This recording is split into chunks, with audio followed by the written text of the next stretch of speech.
হরে কৃষ্ণ। বলরাম পূর্ণিমা, বসুদেবের স্ত্রী রোহিণীর গর্ভে শ্রী বলরাম আবির্ভূত হন এই পূর্ণিমা তিথিতে। সেই তিথিটির নাম বলরাম পূর্ণিমা। সেই তিথিটি এই বছর 9ই আগস্ট পড়েছে শনিবার। এই তিথিতে ভগবান এই শঙ্কর্ষণ, তিনি শ্রীকৃষ্ণের বড় ভাই রূপে আবির্ভূত হন। তিনি হচ্ছেন আদি গুরু, গুরুতত্ত্ব। এই বলরাম রূপে তিনি এসে কিভাবে ভগবান শ্রীকৃষ্ণের সেবা করতে হয়, অর্থাৎ ভগবানের সেবা করতে হয়, তা তিনি দেখিয়েছেন। তিনি জীব সকলকে দেখিয়েছেন কিভাবে তার ভগবানের সেবা করতে হয়, ভগবানের বিভিন্ন আদেশ নির্দেশ পালন করতে হয়। তিনি বলরাম আমাদের আদি গুরু, গুরুতত্ত্ব।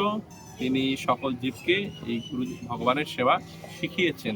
সেই তিথিটি এই আগামী 9ই আগস্ট শনিবার। আপনারা এই তিথিতে সকলে উপবাস করতে পারেন।